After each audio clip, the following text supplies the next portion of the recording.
네, 안녕하세요. 강원도민일보 강원도민TV 6.3 지방선거 직격 인터뷰, 저는 정치부장 박지은입니다. 자, 오늘 저희 스튜디오에 강원 도교육감 선거에 출마하신 후보자를 모셨는데 오늘 후보 등록을 하고 바로 오셨습니다. 바로 최광희 강원 도교육감 후보님 나오셨습니다. 안녕하세요. 네, 안녕하세요. 교육감 후보 최광익입니다. 반갑습니다. 네, 오늘 후보 등록을 하시고 바로 오신 거죠? 네, 바로 왔습니다. 또 따끈따끈하게 후보 등록을 네, 잘 하셨군요. 네, 그렇습니다. 자, 오늘 저희 스튜디오에 나오셨으니까 이제 정식으로 또 인사 한 말씀 해주시죠. 네, 교육감 후보 최광익입니다. 평생 교단을 지켰으며 이번에는 강원교육의 새 판을 짜기 위해서 교육감에 출마했습니다. 강원교육의 심장을 다시 뛰게 하겠습니다. 네, 강원교육의 심장을 다시 뛰게 하겠다. 네. 그럼 지금 심장이 아직 뛰지 않다 이렇게 보고 계시는군요. 뛰긴 뛰지만 불규칙하게 뛰고 있고 안정적이지 못하다 이렇게 생각합니다. 네. 자, 후보님 이제 예비 후보에서 이제 본 후보 등록을 해서 이제 본 후보자 신분이 되셨는데 이제 그동안 또 선거운동 하시면서 도민들 많이 만나셨잖아요. 그죠? 그 명함 한번 보여주시죠. 예, 명함입니다. 네, 최광익 실력 있는 진짜 강원 교육감. 저는 열심히 공부한 사람입니다. 또 열심히 일한 사람입니다. 국내와 해외에서 여러 가지 경험을 가진 사람이라서 실력 있는 교육감으로 정했고요. 보통 선거운동 한 몇 시부터 좀 진행하고 계시나요? 아침에 6시에 일어나서 7시부터 거리 운동을 좀 했고요. 1시간 정도 출근하는 분들에게 거리 운동을 했고, 아침 식사를 한 후에는 처음에는 상가를 방문하거나 또 간담회에 참석하고 이렇게 했습니다. 그리고 최근에는 이제 강원도 전역을 돌아다니니까 시간적인 여유가 별로 없고요. 사실은 18개 시군이 너무 넓어서 다 다니지는 못하고 있고 큰 도시 중심으로 다니고 있습니다. 네, 그렇죠. 자, 그 강원도 곳곳을 이제 돌고 계셨는데 그 도민들이 좀 인상 깊게 이제 하신 말씀들 좀 기억나는 게 있으신가요?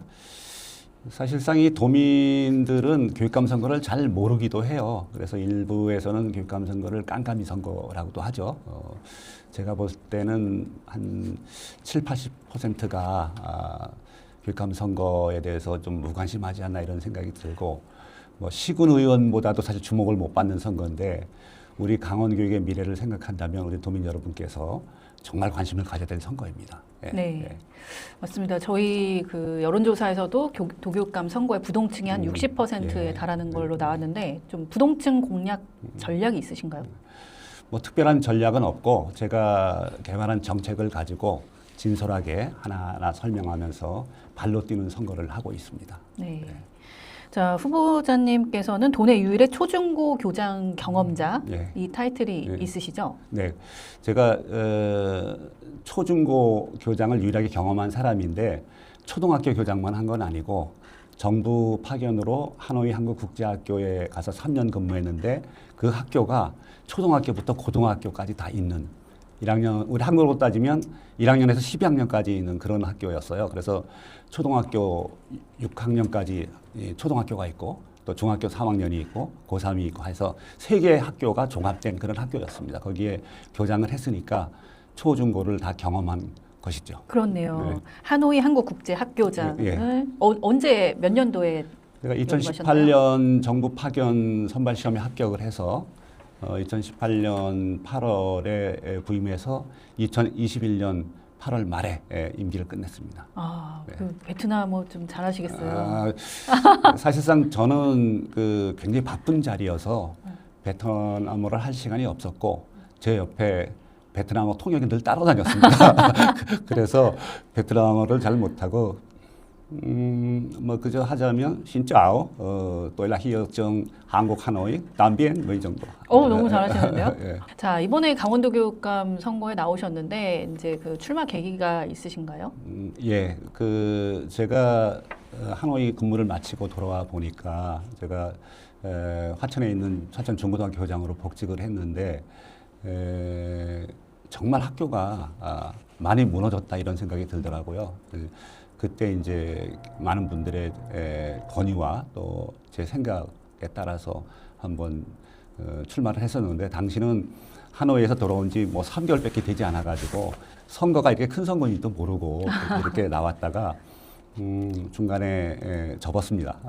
그리고 이제 신경호 후보를 도와서 인수위원장을 마치고 잘 떠나가도록 진행하도록 도와줬는데 아시다시피 강원교육이 지금 뭐 교육감의 사법적 리스크라든지 여러 가지 논란으로 지금 표류하고 있어서 이건 좀 아니다. 그리고 또 저의 경험과 요즘 AI라든지 글로벌 이런 시대에 저의 경험이 아마 강원교육을 다시 뛰게 할 수 있는 좋은 동력이 되리라고 생각해서 출마를 하게 됐습니다. 자, 그러면 그런 말씀을 주셨는데 이제 지금 현재 강원교육 좀 심층적으로 진단을 해주신다면 좀 어떠신가요? 일단은 강원교육은 기본 학력을 잘 갖추지 못하고 있습니다. 학생들이 학교가 효율성이 많이 떨어지고 지금 소규모 학교가 많고 또 대규모 학교는 대규모 학교대로 투자가 안 돼서 공부하는데 전혀 효율적이지 못하다. 그러니까 학생들이 기본 학력을 갖추지 못하니까 더 이상의 공부가 사실 이해하기가 어려운 부분이에요. 그래서 이 기본 학력 문제가 가장 심각하고 또 이 지역 격차, 기획 어디에 사느냐에 따라서 교육기가 너무 달라지는 거예요. 이런 부분, 또 소규모 학교 문제, 이런 부분이 시급히 해결될 문제라고 생각합니다. 네. 자, 그리고 4년 전에 2022년 선거에도 출마를 하셨어요. 근데 이제 당시에 또 이제 단일화를 하셨고 또 중단을 선언했는데 그 당시에 좀 그런 결정을 했던 배경이나 이유가 있으셨을까요? 당시 제가 나와 보니까 이 선거가 너무 큰 선거이고 저는 뭐 이 선거의 규모라든지 이런 걸 잘 생각하지 못하고 나온 게 사실이었고요. 그런데 제가 완주했을 경우에는 전교조 후보가 되는 거예요. 근데 사실은 제가 뭐 전교조를 나쁘다 좋다 이게 아니라 당시 그 정권을 잡고 있던 그 집행부가 전교조니까 강원교육이 완전히 무너진 상태에서 제가 완주하면 전교조가 후보가 되기 때문에 할 수 없이 대리 후보를 밀어주자 해서 제가 이제 신 후보를 밀어준 케이스고요. 그래서 당시는 그 초이스가 제가 선택하는 초이스는 그것밖에 없었다 이렇게 생각합니다. 네. 그러면 4년 전에는 이제 그런 결정을 하셨고 이제 4년 후 이제 현재는 이제 본 후보 등록까지 해서 좀 4년 전과 지금과 좀 달라진 점이 있으시다면요? 지금은 아시다시피 저는 신경호 후보가 잘 하리라고 믿고 많은 도민들과 함께 지원해 줬는데 사실상 이런 그 법적 리스크에 걸려서 지금 강원교육이 표류하고 있습니다. 사실 뭐 교육감이 저렇게 사법적인 대상이 되다 보니까 무슨 정책이 제대로 되겠습니까? 사실은 교육이 표류하고 있는 상황에서 지금 시대는 또 급변하고 있고 AI라든지 글로벌 시대라든지 경쟁 시대는 점점 가속화되고 있는데 우리가 이렇게 뒤처질 수는 없다. 저의 경험과 저의 공부한 지식이 강원교육을 살릴 수 있는 좋은 기회가 되리라고 생각해서 출마하게 됐습니다. 네. 자, 또 신경호 후보에 대한 뭐 이제 평가는 그렇게 말씀 주셨고, 그렇다면 이제 강사명 후보 그리고 또 박현수 후보 이들 상대 후보에 대한 평가는 좀 어떠신가요? 뭐 인격적으로 다 훌륭하신 분이신데 강상명 후보는 전교조 교육감 시절에 가장 특혜를 입은 분이고 또 강원교육이 학력 저하라든지 여러 가지 황폐화되는데 그래도 거기에 역할을 한 분이라 이런 생각을 하고 있고요. 박현석 후보님은 여성 리더십으로 잘 할 것이라고 보지만 초중고에 대해서 아마 좀 그 뭐랄까 이해도가 낮지 않을까 이런 생각을 하고 있습니다. 네, 그 강사명 후보에 대한 뭐 이제 특혜를 말씀하셨는데 어떤 부분의 특혜를 말씀하시는 거죠? 저는 이런 생각이 듭니다. 모든 강원도의 교직원들은 정해진 인사 규칙에 의해서 전직이나 승진을 하게 되는데 강상명 후보 같은 경우에는 만약에 전교조 출신이 아니라면 초등학교 평교사에서 12년 동안 교육감 후보가 되기까지 이런 요직을 두루 거친 고속 승진은 불가능했을 것이라 본다. 그래서 강상명 후보는 강원도교육청에서 인사 특혜나 편법으로 승진한 요직을 경험한 그런 후보이고 그런 후보가 교육감이 됐을 경우에 아마도 강원도 인사 규칙은 정상적으로 가지 않을 것이다 이런 우려가 있습니다. 네. 자, 그렇다면 이제 최강희 후보, 나의 본인의 강점은 무엇이라고 생각하시나요? 예, 저는 젊어서 치열하게 공부했습니다. 강원대 사대 졸업하고 서울대학교 대학원 재학 중에 정부 국비학생 선발고사에 합격해서 미국에서 박사학위를 받았고요. 돌아와서 30년 동안 꾸준히 강원도에서 열심히 근무했습니다. 또 말년에는 아시다시피 정부 파견 재외교육기관장으로 베트남 하노이 한국국제학교장과 하노이 교육원장을 한국교육원장을 겸임하면서 국제적인 안목을 갖게 되었습니다. 아무래도 이론과 실무 또 행정과 또 현장 경험, 국제적 안목 이런 것들이 저의 장점이 아닐까 이런 생각합니다. 네. 자, 그리고 지금 교육감 선거 이 진영을 보면은 이제 보수 진영, 진보 진영 이런 또 이제 진영 논리의 장이 되고 있는데 후보님께서는 진보도 보수도 아닌 오직 교육이다. 좀 이제 이런 말씀들을 주시는데 어떻게 생각하시나요? 교육감 선거를 정당 선거 분리해서 따로 하는 이유는 딱 한 가지입니다. 그렇게 정치색을 띠지 말라는 것이죠. 근데 저는 이번에 출마하면서 참 실망스러운 게 저를 제외한 모든 후보들이 단일화에 목매면서 진보다 보수다. 단일화라는 것은요, 권력을 나누는 것이고요. 그다음에 진영에 기대는 것은 결국 그 진영을 위해서 봉사할 수밖에 없어요. 그런 분들은 교육에 관심이 아니라 권력에 관심이 있는 거고 진영이나 이념의 이익을 위해서 봉사하는 사람들이다. 그래서 오직 저는 나올 때부터 이런 부분은 정말 교육에서 지양해야 될 부분이고 그래서 아이들의 꿈에는 정치색이 없습니다. 그래서 저는 보수와 진보의 틀을 넘어서 강원교육의 심장을 좀 뛰게 하고 싶어서 출마를 하게 된 것입니다. 네. 자, 그렇다면 이제 무엇보다 이런 득표율 뭐 신경을 쓰지 않을 수가 없는데 네, 사실 뭐 이제 최근에 공표된 여론조사들을 보면 이제 후보님의 이제 지지율이 뭐 낮습니다. 뭐 이런 부분 어떻게 돌파하실 예정이세요? 저는 별로 신경 쓰지 않습니다. 사실 다녀보면 제가 볼 때는 80%가 교육감 선거를 잘 몰라요. 아마도 이 여론조사 저는 통계학을 공부해서 여론조사의 특성을 아는데 130만이 투표하는 선거에서 500~600명이 이 샘플이 됐다면 저는 그 신뢰할 수 없다고 생각하고요. 실제로 다녀보면 그 여론조사하고는 전혀 딴판이에요. 그리고 대부분의 도민님들이 상식적인 판단을 하고 있습니다. 그래서 저는 여론조사는 전혀 개의치 않고요. 뭐 여론조사를 만약에 마음에 두고 있었다면 출마를 하지 못했겠죠. 그랬고 저는 상식적인 우리 도민들을 믿고 또 교육을 다시 한번 교육의 심장을 뛰게 하자는 그런 우리 도민들의 바람에 따라서 묵묵히 갈 예정입니다. 네. 자, 그러면은 이제 현장에서 도민들의 응원도 많이 받으시고 여러 목소리들도 많이 이제 들으셨을 텐데 가장 기억에 남는 의견들 좀 있으신가요? 그러게요. 그래서 그런 얘기 하더라고요. 이념 교육은 절대 안 된다. 그다음에 리스크가 있는 사람이 어떻게 강원교육을 이끌 수 있겠느냐. 이런 얘기 하면서 정말 오직 교육만 바라보는 후보들이 이번엔 됐으면 좋겠다. 더욱이 또 거기에다가 또 지식과 경험을 갖춘 사람이면 더욱 좋겠다. 그래서 열심히 해라. 이런 격려를 많이 받았습니다. 네. 자, 이제 후보님께서 이제 강원도 교육감이 되신다라고 한다면 이것만큼은 이제 꼭 지키겠다. 이제 이런 구상들이 또 있으실 것 같은데요. 저는 강원교육의 지금 기초학력이 너무 부진하고 또 지역 간의 교육 격차가 심하고 부모님의 경제력에 따라서 하고 싶은 공부를 하거나 못하거나 하는 그런 현상이 많이 일어나고 있어서 제 꿈은 어디에 살든지 아이들이 어디에 살든지 부모님의 지갑의 두께가 어떻든지에 상관없이 하고 싶은 공부를 원 없이 할 수 있는 그런 학교를 만들고 싶습니다. 네. 자, 그러면 후보님 대표 공약 좀 소개 좀 해주시죠. 몇 가지로 나눌 수 있는데 첫 번째는 안전한 학교를 만들고 싶어요. 지금 학교 구성원들이 갈등하고 있고 최근에 선생님들이 지금 굉장히 사기가 저하되어 있습니다.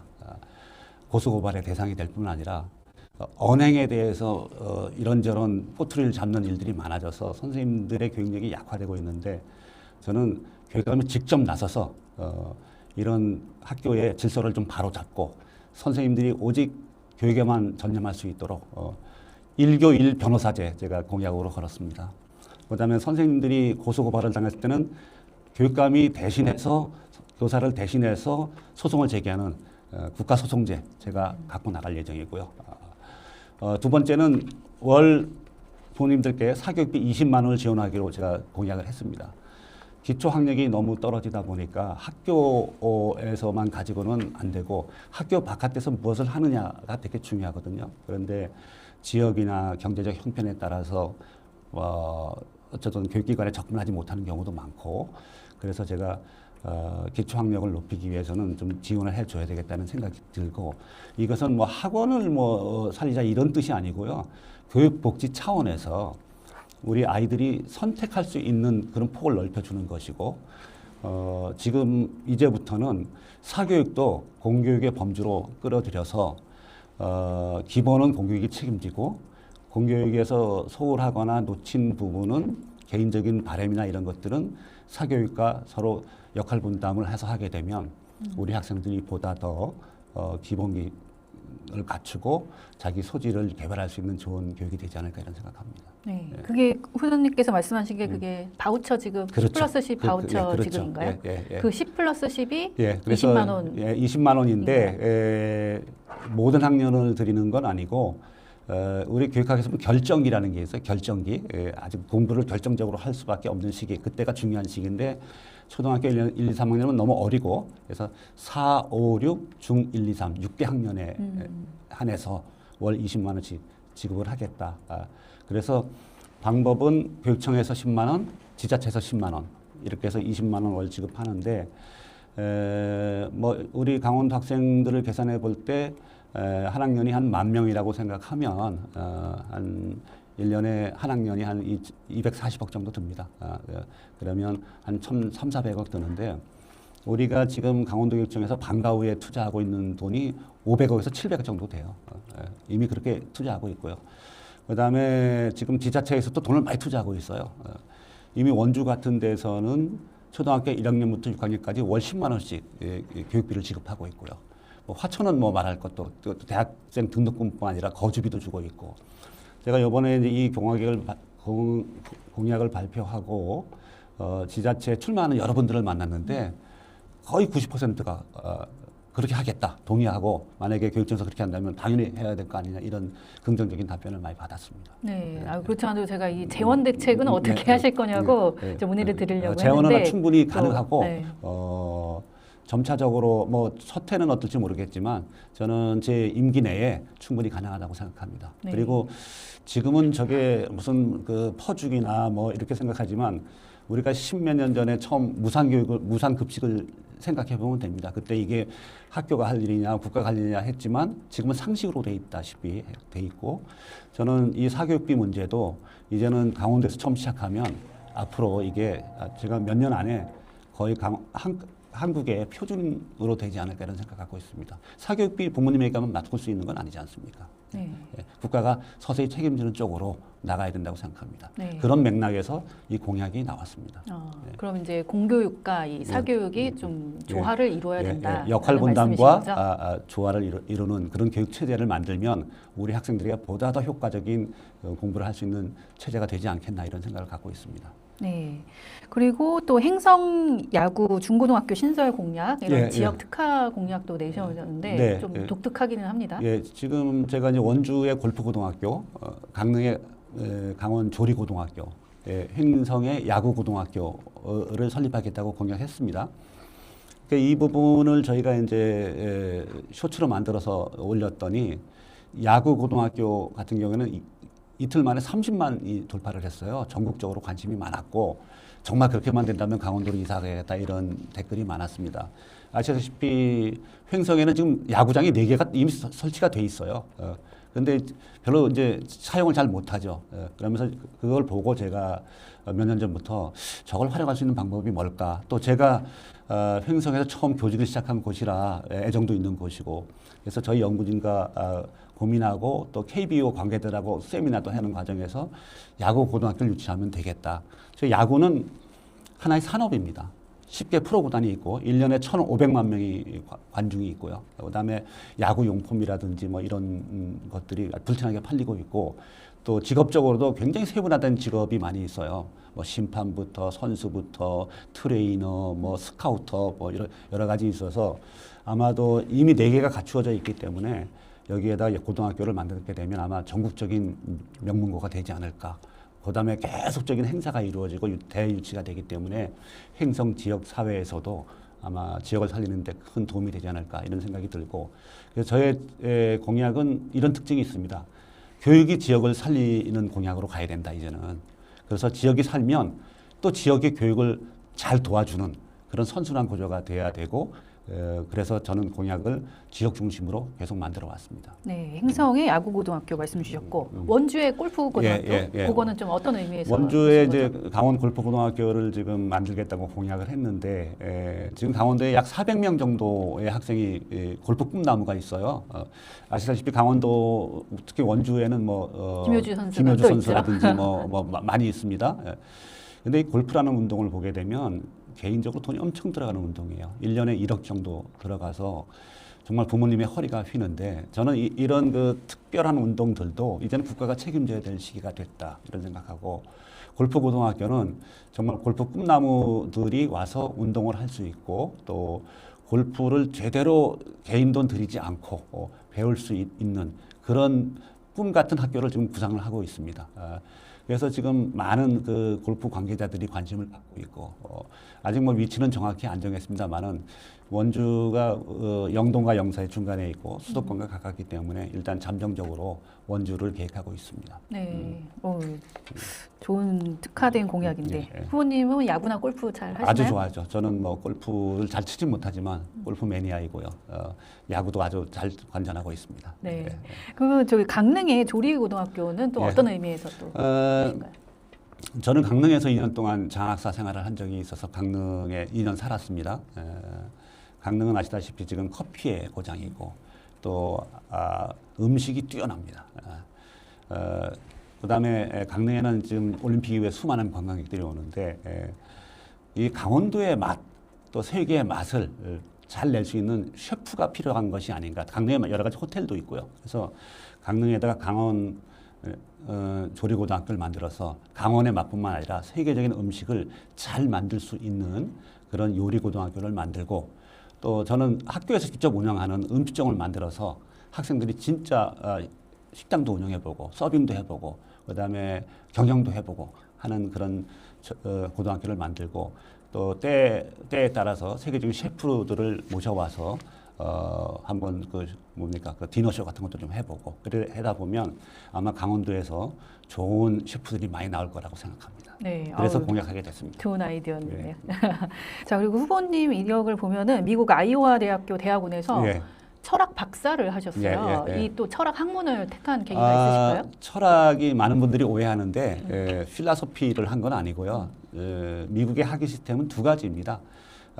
코스웍을 하고 종합시험을 보고 박사학위 논문을 쓰게 되면 PhD, 닥터 오브 필라소피라는 PhD를 주는데 그게 철학 박사로 번역이 돼요. 그래서 무슨 플라톤, 아리스토텔레스 이 철학을 했다는 뜻이 아니고 정규적인 박사 코스를 하고 종합시험을 보고 박사학위 논문을 쓴 그런 과정에서 박사를 했구나 이런 증명이고요.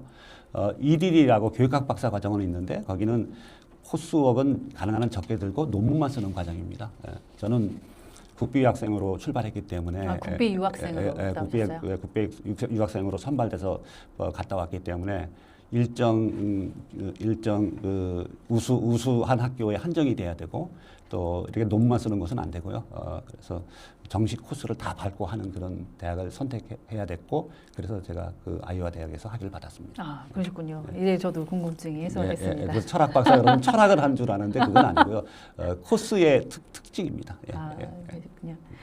자 후보님이 이제 그 교장 또 이제 출신이시고 또 이제 장학사도 하시고 또 교육 현장에도 있으시고 일단은 이제 본인의 학창 시절을 되돌아봤을 때 좀 어떤 아쉬웠던 점들이 또 많아서 또 이제 교육감 선거에서 또 이제 이런 거를 꼭 하겠다 이런 아이들을 위한 거는 꼭 하겠다 이런 게 또 있으실 것 같아요. 저는 뭐 학창 시절에 공부를 잘하지 못하는 학생이었고 또 가정적으로도 많이 어렵기 때문에 공부를 하는데 하고 싶은 공부를 많이 못했어요. 사실 제가 공부를 한 거는 대학에 들어와서 열심히 했던 경우인데 근데 아시다시피 어른이 돼서 공부하면 한계가 분명하더라고요. 우리가 지금 나이가 들어서 뭐 악기를 배워도 그렇고 운동을 배워도 그렇고 한계는 분명한데 사실 그래서 어려서부터 배워야 되고 그래서 옛날부터 우리 부모님들이 공부에는 때가 있다 이렇게 말씀하셨는데 정말 그 말이 맞는 것 같고 제가 제 경험으로 봐서도 그렇고 해서 저는 아이들이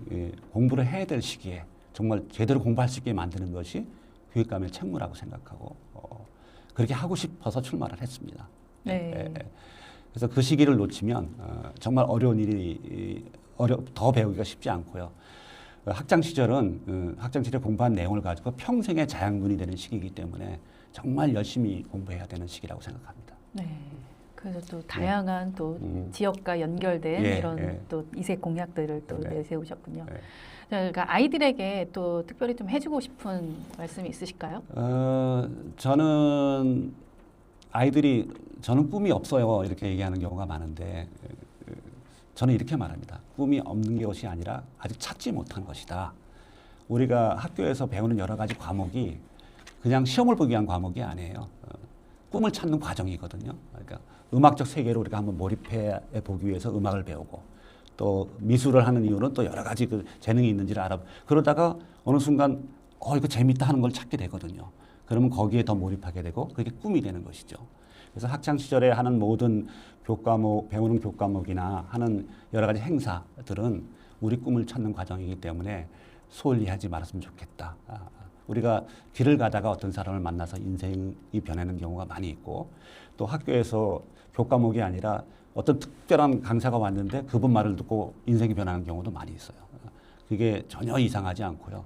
우리의 삶은 언제 어떻게 변할지 모르기 때문에 특히 청소년들에게는 더욱 그렇습니다. 그래서 꿈이 없는 것이 아니라 찾지 못한 것이다 이런 얘기를 꼭 해주고 싶어요. 네, 또 아이들의 꿈을 찾지 못하는 학생들을 또 되게 찾게 해주시려고 또 출마를 하신 것도 또 있으시네요. 그렇습니다. 자, 마지막으로 이제 강원 도민들께 한 말씀 부탁드릴게요. 네, 도민 여러분, 지금 강원 교육은 기로에 서 있습니다. 소규모 학교가 너무 많고요. 그다음에 학생의 기본 학력은 떨어지고 지역 간의 교육 격차 심합니다. 또 AI 시대, 글로벌 시대라 세계 경쟁이 뜨겁습니다. 저 최광익은 이론과 실무, 또 현장 경험과 행정, 국내 국제 경험을 모두 겸비한 사람입니다. 이번 교육감 선거에서 저를 잘 도와주시면 강원교육 확실히 바꿔보겠습니다. 고맙습니다. 네. 자, 이것으로 강원 도민일보 강원 도민TV 직격 인터뷰 최강희 강원 도교육감 후보자님 편 마치겠습니다. 고맙습니다. 네, 고맙습니다. 고맙습니다. 네, 고생하셨습니다.